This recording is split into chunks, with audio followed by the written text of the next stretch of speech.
आज आपण मराठी विषयामध्ये युवक भारती मराठी या पुस्तकामधून ध्यानी मनी हे नाटक बघणार आहोत. प्रसिद्ध नाटककार व चित्रपट कथालेखक चार चौघी, ध्यानी मनी, चाहूल, सेलिब्रेशन, गेट वेल सून की नाटके आणि खिडक्या हा कथासंग्रह प्रकाशित. प्रशांत दळवी यांचे ही कथानक आहे. यांनी या कथाचं लेखन केलेलं आहे. अखिल भारतीय मराठी नाट्य परिषदेचा बालगंधर्व पुरस्कार, जयवंत दळवी पुरस्कार, दगड का माती या प्रायोगिक नाटकांच्या नाट्य लेखनासाठी नाट्य दर्पण पुरस्कार अशा अनेक पुरस्कारांनी सन्मानित. ध्यानी मनी हे अगदी वेगळ्या समस्येचे चित्रण करणारे व्यावसायिक रंगभूमीवर एक दर्जेदार नाटक आहे. ठिकठिकाणी आढळणाऱ्या व सर्वांचे लक्ष असूनही एरवी दुर्लक्षित असलेल्या अपत्यहीनचे समस्यांचा घेतलेला कलात्मक आणि मानसशास्त्रीय वेध हे या नाटकाचे बलस्थान आहे. अपत्यहीन स्त्रीकडे पाहण्याचा समाजाचा दृष्टिकोन, त्यामधून त्या स्त्रीच्या मनावर उमटणारी भावनिक आंदोलने, त्यातून तिचा संसाराचे उभे राहणारे मानसिक वादळ, त्यामध्ये तिचा पती सदाचे असणारे तटस्थ सहकार्य आणि मोहित बाबतचे वस्तुस्थिती पटवून देण्याचा डॉक्टर समीरचा प्रयत्न हा या नाटकाचा विषय आहे. सदानंद, शालन आणि समीर, अर्पणा हे पती पत्नी म्हणजे या नाटकातील प्रमुख पात्रे आहेत. मोहित या काल्पनिक मुलांच्या रूपाने आपल्या जीवनात मातृत्वाचे रंग भरणारी शालू आणि काल्पनिक जग कोणते व वास्तव कोणते या विचाराने गोंधळलेल्या रूपाने आपल्या जीवनात मातृत्वाचे रंग भरणारी शालू आणि काल्पनिक जग कोणते व वास्तविक कोणते या विचाराने गोंधळलेला सदा, या दोघांच्या मनातील घालमेल व नाटकात नाट्यरूपाने प्रकट होते. विषयाशी एकरूप झालेल्या सहज सुलभ संवाद शैलीमुळे नाटक तीव्रतेने प्रेक्षकांच्या वाचकांच्या मनाला भिडते. एका बाजूला मूल नसल्यामुळे नात्यात आलेला कोरडेपणा, तर दुसऱ्या बाजूला कल्पना विषयातील मुलांबरोबर रमताना येणारा भावनिक ओलावा, यामुळे मनाची पकड घेत नाटकाचे कथानक गतिमान होते. सदाचा गुमेपणा व शालूने गाठलेले अति उत्साहीपणाचे टोक, ही जी मनोवृत्ती आहे यांचे वास्तव चित्रण नाटकातून घडते. निपुत्रिक स्त्रीकडे बघण्याचा दृष्टिकोन, दूषित दृष्टिकोन, मुलं असल्याशिवाय आयुष्याची परिणती नाही, अशी खुळी सामाजिक समजूत येथे दिसून येते. अशा सामाजिक दडपणातून, हतबलतेतून, मनोवृत्तीतून निर्माण होत असतात की अनेक मनोवृत्ती निर्माण होतात असा प्रश्न पडतो. नाटकातून सूचित होणारा हा विचार त्यांच्या वैशिष्ट्यपूर्ण बाजूसही परिपक्वतेने, निकोपतेने वळावा, हा या नाटकाचा उद्देश आहे. आपल्या मुलाला घडविण्यासाठी आई कशी खपते, त्याला चांगला माणूस म्हणून घडविण्यासाठी ती किती प्रयत्नशील असते, यांचे अप्रत्यक्षपणे दर्शन या नाटकातून घडते. शालूच्या अबोध मनातील अमूर्त घालमेल नाटककाराने कलात्मकरित्या शब्दबद्ध केली आहे. दररोजच्या जीवन व्यवहाराच्या चैतन्य स्पर्शाने नाटकातील संवाद जिवंत कसे होतात, मानवी मनातील अगम्य गुंते नाटककार किती सहजपणे उलगडून दाखवतात. छोट्या मोठ्या नाट्यमय प्रसंगातून नाटक उत्कर्ष बिंदूपर्यंत कसे पोहोचते, हे सगळे समजून घ्यायचे असेल तर मुळातच पूर्ण नाटक वाचा, जमले तर प्रयोगही पहा. प्रस्तुत उतार्यातील काल्पनिक मुलाबद्दलचा शालूचा वात्सल्य स्त्रोत आपल्या मनात संवेदनशीलता निर्माण करणारा आहे. या नाटकातील काही भाग खाली दिलेला आहे. समीर, वहिनी थांबा हो, घाई कसली? आम्हाला सगळं समजलंय वहिनी, आम्ही रात्री बघितलंय वहिनी, तुम्ही एकट्याच खुर्चीशी. वहिनी, नसलेल्या मोहितचा ध्यास घेणे बरे नाही. मोहित नावाचं कुणीही या घरात नसताना त्याला अशी ध्यानीमनी स्वप्ने तुम्ही जगवू पाहताय, पण हे किती दिवस करणार तुम्ही? वहिनी, सदाभाऊ हा खेळ तुम्हाला महागात पडेल. अहो, या जगात लाखो जोडप्यांना मुलं होऊ शकत नाही, पण म्हणून ते अशी काल्पनिक शरीरे नाही वाढवत. हा कसला भयानक खेळ तुम्ही जगताय? हे सगळं कशासाठी? माझ्याशी वहिनी, माझ्याशी तुम्ही सायकलरीच्या गप्पा मारत होता आणि तुमचीच एक किस झालीये, हे कधी लक्षात आलं नाही तुमच्या? असं ते डॉक्टर वहिनी म्हणून समजवत आहेत शालूला. तुम्ही एवढ्या हुशार आहात, प्रेमळ आहात, सुशिक्षित आहात. तुम्ही स्वतःला समजावून घेतलं पाहिजे, समजावून सांगितलं पाहिजे. मोहित अस्तित्वात नाही. या घरात मोहित नावाच्या मुलानं कधी जन्मच घेतला नव्हता. ही वस्तुस्थिती तुम्ही फेस करायला पाहिजे. एखाद्या गोंडस बाळाला दत्तक घ्या, त्याला मोहित म्हणा. शालू, गप्प बस. नालायक माणसा, गप्प बस. तू काय बोलतोयस? याचं थोडं तरी भान आहे तुला? शुद्धीत आहेस का तू? अरे, तू डॉक्टर झाला म्हणजे तुझ्याकडे फक्त असलेल्या माणसावर उपचार करण्याचा अधिकार आहे. असलेला माणूस नसलेलं ठरवायचं कुणी अधिकार दिला तुला? तू स्वतःला काय समजतोस? माझ्या या पोटातून बाहेर आलेल्या मुलाला जन्म नाकारणारा तू कोण रे पोरा? मी कळा सोसल्यात, 9 महिने ओझं वाहिले त्याचं. मी त्याची शिशू पुसली, न्हाऊ माकू घातले. त्याची टाळू भरून शांत जोजवल्यावर त्याला हसताना पाहण्यासाठी पाठीला कळ लागेपर्यंत तशी राहिली. समीर, वहिनी ऐका माझं. शालू, अरे चल. कुठला कोण भामटा तू? माझ्या मोहितला नाकारतोस, त्यांचं अस्तित्व नाकारतोयस. तो म्हणे जन्मलाच नाही. मुलाच्या आईला मुलाच्या जन्माचा पुरावा मागतोय. तू जन्मलास याचा पुरावा काय रे? आहे का तुझ्याकडं काही पुरावा? समीर, वहिनी कमाल आहे तुमची. हा मी तुमच्या समोर उभा आहे. हाच नाही का माझा पुरावा? शालू, तू इथं उभा आहेस. समीर, म्हणजे? शालू, तू इथं उभा नाहीच आहेस. समीर, मी मला स्वतःला बघू शकतो. शालू, अरे मग माझ्या मोहितला स्वतःला बघू शकतो. पुढे समीर म्हणतो, पण तो मला दिसत नाही. शालू, पण तो मला दिसतो. समीर, काय लावले तुम्ही हे? शालू, तू काय लावलं आहेस रे? अरे विद्वान माणसा, एखाद्याचं असणं नसणं म्हणजे शेवटी काय रे? दुसऱ्याला ते जाणवलं ना. तू आहेस कारण अर्पणा म्हणते तू आहेस. तू आहेस कारण सदा म्हणतो मी म्हणते तू आहेस. उद्या या क्षणी आम्ही दोघेही तू नाही असं म्हणालो तर तुझ्या अस्तित्वाला काहीच अर्थ राहणार नाही समीर.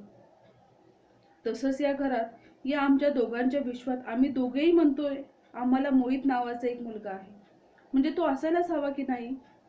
अरे या घरातल्या जगातले आम्ही दोघे म्हणजे 100% लोकसंख्या जेव्हा म्हणते की मोहित आहे या घरात, या जगात, या पृथ्वीवर, पाठीवर मोहित आहे, तर तो असणारच. तो आहेच. तूही आहेस कारण अर्पणा तुला हाक मारते. तुझी आई तुला मायेने जवळ घेते. तुझे पेशंट तुला डॉक्टर म्हणून आपले दुःख सांगतात. उद्या तुझं बाळ तुला बाबा म्हणेल. तू आहेस कारण तुझे कपडे आहेत, तुझे बूट आहेत, तुझे पुस्तक आहेत, तुझ्या डायरीवर तुझं नाव आहे. तुझा कोणता तरी वाढदिवस आहे, तुझं घड्याळ आहे, तुझं पेन आहे. आमच्याही घरात एकदा एकदा नीट बघ. ही बघ रॅकेट, हे बघ मोहितचे कपडे वाढत्या उंचीबरोबर आखूड होत आहेत. हा त्याचा शर्ट, ही पॅन्ट, हा टॉवेल, बनियन, हे त्याचे बूट त्याच्या आजोबांनी दिलेत त्याला. आजोबांनी म्हणजे माझ्या वडिलांनी. यांचे वडील कसले देत आहेत हे त्याचे मोजे. मी काल रात्री एकटीनंच धुतलेत. बघा अजून ओले आहेत. बघा बघा बघा ग. बघ ग अर्पणा, खात्री करून घे. या कपड्यांचा गंध बघ. गंध आला त्याच्या मोहीच्या शरीराचा, त्याच्या घामाचा. खेळून दमून भागून घरी येतो तेव्हा तांबूस पडलेला त्याचा जो चेहरा असतो, अशा वेड्या वाकड्या धारा लागलेल्या असतात नुसत्या. चकचकीत झालेले कुरुळे केस आणि डोळ्यांच्या पापण्यावर चमकत आहेत असंख्य धुळीचे कण. पाय तर बघवत नाही बाई. ढोरापाराप्रमाणे हे अस्य धुळीने माखलेले असतात. गुडघ्यावर तर एखादी हमखास ओली जखम त्याच्याशिवाय तर तो घरी यायचाच नाही, हा जणू नियमच. हा त्याच्या शाळेचा डब्बा. नाही नाही, आज रिकामा आहे, त्यावर तुम्ही जाऊ नका, असं ती. एरवी तर हा डब्बा कधी रिकामा नसतोच, असं त्याची आई त्याला सांगते. नाहीतर हा डब्बा त्याचा रिकामा आहे, याच्यावर तुम्ही जाऊ नका. तर एरवी हा डब्बा बिलकुल रिकामा नसतो. एरवी कणकीच्या शिऱ्यावर साजूक तुपाचा तवंग असतो अंथरलेला. अशा प्रकारे त्याला ती रोजचा नाश्ता देत असते डब्याला घालून. माझ्या हातचे चपातीचे लाडू तर त्याचे मित्र मेले चेंडू पळवले तसे ते पळवतात. मी म्हणवते पळवेना, मोहीचे मित्र असते. त्यांनी काढलेली ही चित्र या वह्यांवर बघ, त्यांचं नाव आहे. अक्षराला हसू नका. या बाबतीत कार्ट अगदी बापाच्या वळणावर गेले. दोघांच्याही अक्षराला मेला वळणाशी काहीच संबंध नाही. ही त्यांची पुस्तकं, लहानपणीची खेळणी, हा घोडा ज्यावर बसून तो लहानपणी झुलायचा. ही बघा टेनिस टेबल टेनिसची बॅट. हा बॉल हा तर तुम्हीच आणलाय. तुम्ही चांगली सुशिक्षित माणसं आहात ना डॉक्टर. तुम्ही काय मूर्ख आहात अशी नसलेल्या माणसाला गिफ्ट आणायला? नाही तर कसले मूर्ख. मूर्ख मोहितला नाही म्हणणारे आंधळे सगळे. तुम्हाला मोहित बघायचाय ना? बघा हा डॉक्टर समीर करंदीकर, जरा माझ्या नजरेने बघा. लक्षात ठेवा तुम्ही आहात कारण मी म्हणते म्हणून. ये रे मोहित ये. ये ये लाजू नको. लाजतोस तो. तुम्हाला लाजतोय बघा कसा. नाही नाही घाबरू नकोस वेड्या. हे इंजेक्शन देणार नाही डॉक्टर. हे शहाण्या माणसांना वेडं करणारे डॉक्टर आहे. तू शहाणा आहेस ना? तू शहाणा आहेस का? नाही ग. मग ये बाहेर. डॉक्टर रागवू नका हं. थोडा विनोद केला. इंजेक्शनला घाबरतो तो. शाळेत मेडिकल टेस्ट असली की नेहमी घरी पळून येतो. मग मी आमच्या फॅमिली डॉक्टरांना दाखवते. काही बिघडलं नाही ना? हा बघा आला. आलास. चल डॉक्टरांच्या पाया पड. फसलात ना? मोहित घरी आला कुठं? तो ट्रेनिंगला नाही का गेला? हे हे असलंच फसवतो आणि आणि मग खरं काय आणि खोटं काय हेच कळत नाही. तुमचंही असंच झालंय डॉक्टर. म्हणून तुम्हाला असलेलं नाही आहे असं वाटायला लागलंय. हे असंच होतं. दिवसाला दिवस आणि रात्रीला रात्र का म्हणायची हेच कळत नाही. उजेडात खरं जे अंधारातलं खरं हे मानायचं हे समजेनासं होतं. त्या दिवशी लाईट आल्यावर उजेडात काहीतरी पाहिल्याचं म्हणालास ना समीर. त्या उजेडात ते तुला दिसलं त्यापेक्षा अंधारात खरं नव्हतं कशावरून? तो उजेड खोटा होता. अंधार होता खरा. मोहितला तू बघितलंस? तुला मोहित आहे? तुला माहित आहे? मूल म्हणजे हा घरभर अस्ताव्यस्त पसरलेला गोड पसारा. फाईलची डिस डिसऑर्गनाइज्ड होम. एक गोंधळच घरभर असला मांडलेला. खबरदार हा माझा पसारा माझ्यापासून हिसकावून घ्याल तर जळून राख होईल मोहितला नाही म्हणणाऱ्या प्रत्येक जीवाची. बेचिराख होतील सगळे. सदा. समीर सॉरी, पण मला वाटतं तू हे प्रयत्न आता सोडून द्यावेस. मला माहितीये तू शालूकडे सध्या एक पेशंट म्हणून बघतोय. शालूच कशाला? मी सुद्धा तुझ्या दृष्टीने एक आजारी माणूसच झालोय. गुन्हा लपवणाराही गुन्हेगारच ठरतो ना? आजारी माणसाच्या आजाराला गोंजारणाराही आजारी माणूसच ना? तर हो, आहोत आम्ही आजारी, रुग्ण, वेडे, निसर्ग नियमांचा लाथा घालणारे पशु. अशा प्रकारे सदा म्हणजे शालूचा पती स्वतःला असा दोष देऊन घेत आहे. पुढे समीर म्हणतो, असं काही नाहीये. मला फक्त सदा. पण तू माझ्या बायकोला शहाणी करून तरी काय शिकवणार आहेस समीर? तिनं उजेडाकडे पाहताना घट्ट मिटून घेतलेले पापण्या तू ओरबाडून उघडून तरी तिला काय दाखवणार आहेस? तिनं घेतलेल्या झोपेच्या सोंगातून तिला जाग करून तिला पुढं कसं जगणार आहेस? अरे पोरा, गेली 14 वर्ष माझ्या पुढे हेच प्रश्न थया थया नाचत आहेत. तिला बरं करून माझ्या आयुष्यात काय बरं होणार आहे का? तिला हवा होता आमच्या रक्ताचा हाडामासाचा एक गोळा. कसाही चालला असता रे तिला. तोळा मासा फक्त नवे नवे डोळे जन्माला घालायचे होते तिला. पिढ्यानपिढ्या बघणारी, शिकलेली आहे ती, हुशार आहे. होम सायन्समध्ये चाइल्ड सायकोलॉजीची घोटून घेतलेली तिने. आणि घर रिकामच राहिलं. उरच रिकामं होतं त्याला ती तरी काय करणार? मी कधीच घालून पाडून बोललो नाही. घरचे बोलायचे तर घर सोडलं. मित्र बोलायचे तर मित्र तोडले. आजूबाजूचे बोलायचे तर वस्ती सोडली. आणि इथं दूर ह्या क्वार्टरमधून येऊन राहिलो. ही क्वार्टर मी कवटाळली. सरांसारख्या देवमाणसाचं दर्शन घेऊ टाळू लागलो. घुमा एकाएकी बनू लागलो. आधी हिला खूप समजावलं. म्हटलं बाई, काही फरक पडत नाही मूल नसेल तर. आपण दत्तक घेऊ एवढीच आवड असली तर. पण तिला दुखती आशा होती. शेजारी पाजारी हिला बाळाला नजर लागेल म्हणून बारशाला बोलविना तेव्हा ती पिसाळल्यागत घरी येरझाऱ्या घालायची. बाळाच्या इच्छेच्या जोरदार कळेने कळकळून निघायची. नंतर घरी आली ती आमच्या मोहित बाळाला घेऊनच. सुरुवातीला तिच्या हवेतल्या गप्पा ऐकून त्या धोक्यातून 2 दिवस घरात तोंड पाहिलं नाही. नंतर पुन्हा घरी परतलो तर शालू उपाशीच राहिली होती. आणि रडत होती ती उपाशी राहिल्यामुळे मोहितला दूध मिळालं नाही म्हणून तुम्हाला काही बापाचं काळीज आहे की नाही? म्हणाली. एक नव्या जबाबदारीच्या ओझ्याने वाकलो. काळीज लकाकलं. माझा मोहित मलूल होऊन जणू आईच्या मांडीवर पडला होता. झाकलेल्या ताटातले घास मी शालूला भरले. तिचे डोळे चकाकले. मांडीवरच्या त्या नसलेल्या पोराला तिने पदराखाली घेतलं आणि माझ्याकडून पुन्हा मोहितला असं अंतर पडू देऊ नका अशी शपथही घेतली. तेव्हापासून तिच्या पदराआड खूप जावळवाल एक बाळ लपलेलं असं ते वाटलंच राहिलं. माझ्या शालूचा चेहराही बाळणपणाच्या कळा सोसून आता मोकळ्या तुकतुकीत झालेला वाटला. बरं वाटलं. मोहितला वाढवायचं अशी गाठ मीही मनाशी बांधली. आपलं अस्तित्व म्हणजे काही स्वयंभू वगैरे नसतं रे. ते दुसऱ्यांच्या नजरेच्या प्रकाशानंतर प्रकाशमान होत असतं आणि शेवटी आपण एकमेकांच्या इच्छेसाठीच तर जगायचं असतं, नाही का रे समीर?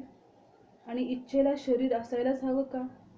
समीर: एक माणूस म्हणून मला तुमच्या भावना समजतायत, पण डॉक्टर म्हणून नाही. सदा: केवळ डॉक्टर म्हणून समीर तू नाहीच आमचा म्हणून प्रश्न समजून घेणार शकणार. अरे, हिशोब अगदी साधा आहे. तुमच्याकडे एक गोष्ट आहे ती माझ्याकडे नाही. ही नैसर्गिक विषमता तुमच्या वैद्यकीय मार्गानं दूर होऊ शकत नाही. सामाजिक विषमतेसारखं त्याचं रस्त्यावर प्रदर्शन मांडता येत नाही. आर्थिक विषमतेसारखं धोरणांना दोषी ठरवता येत नाही. म्हणून आम्ही रडत, भेकत, कणत, थुंकत, कुथत, कोरडं आयुष्य जगण्यापेक्षा हा मार्ग निवडलाय रे. सोपा, अगदी सोपा. केवळ मांडण्याचाच मार्ग. जे नाही ते आहे असं समजण्याचा. जे मांडलेलं आहे ते आहेतच असं समजून जगण्याचा. जगण्याला जे दुसऱ्यांसाठीही जगण्याचं जीवनसत्व हवं ते कल्पनेतून शोधण्याचं. मोहित आमचं जीवनसत्व आहे समीर. ते तुझ्या वैद्यकीय उपचारांनी बाहेर उपसून तू आम्हाला अशक्त करू नकोस. मोहित गेला तर आम्ही पांढरी फटक पडू. सगळी उष्णताच बाहेर पडेल असं तो त्यांच्या मित्राला समजून सांगत आहे. उरतील फक्त 2 बर्फाचे ठिसूळ असे पांढरे गोळे. नको आमच्या नादी लागूस. जा बाबा आमच्या घरातून, आमच्या जगातून म्हण हवं तर. निघ आता. आता नाही पुन्हा स्वच्छ मनानं आपण नजरा देऊ शकणार एकमेकांना. निघ तू आता. अशा प्रकारे सदा त्याचा मित्र समीराला समजावतो आहे. आपण याच्यावरून कळतं की समाजाची परिस्थिती बघतो की जे आपत्तीहीन माता पिता असतात ते किती दुःखाला आणि किती सामाजिक शब्दांना, प्रतिघात शब्दांना सामोरे जात असतात. एका मातृतेचं हृदय इथं दाखवलेलं आहे. एक मातृची आईची वात्सल्यता प्रेम इथं दाखवलेलं आहे. की समाजाचे कठोर आणि शब्द आणि टोमणे ऐकून हे माता अगदी एक मानसिक रुग्ण झालेली आहे. की समाज त्यांना चांगल्या दृष्टीने बघत नाहीये किंवा त्यांना स्वीकारत नाहीये. अशाच त्या परिस्थितीमध्ये ते दोघांनी आपलं एक वेगळं विश्व घरात तयार केलं आहे. की अस्तित्वात नसलेला एक मोहित नावाचा मुलगा त्यांनी आपल्या जीवनात आणलेला आहे आणि त्याला आपल्या जीवनात आहे असं समजून एखाद्या वास्तविक रूपासारखं ते जीवन जगत आहे. समीरला एक डॉक्टर म्हणून ही गोष्ट पटत नाहीये, पण एक माणूस म्हणून तोही या गोष्टीमुळे अतिशय त्याचं हृदय पण एक हळवं झालेलं आहे. एक भावनिक वातावरण, एक सॉफ्ट कॉर्नर त्याच्याही मनात त्यांच्याबद्दल निर्माण झालेला आहे. आणि सदा त्याला एक प्रकारची विनंती करतो की आम्हाला आमच्या ह्या विश्वात असंच जगू दे, आम्हाला याच्यातून बाहेर काढू नको. कदाचित त्याच्यातून आम्ही बाहेर निघालो तर शालू ही गोष्ट सहन करू शकत नाही आणि आम्ही फक्त एक बर्फाच्या ठिसूळ तुकड्यासारखे निर्जीव असे राहू. त्यामुळे तू आम्हाला आमच्या ह्याच विश्वात जगू दे. अशा प्रकारे अतिशय छान असं नाट्य आणि यातून चांगला असा संदेश या कवीने, या लेखकाने या नाटकातून आपल्याला देण्याचा प्रयत्न केलेला आहे. आणि हे नाटक अतिशय सुंदर असं आहे. तर तुम्हीही या नाटकाचा प्रयोग बघू शकता आणि हे नाटक तुम्ही घरी वाचू शकता. आशा करते जे काही मी तुम्हाला वाचून दाखवलेलं आहे, समजून सांगितलेलं आहे, आपल्याला समजलं आहे. धन्यवाद.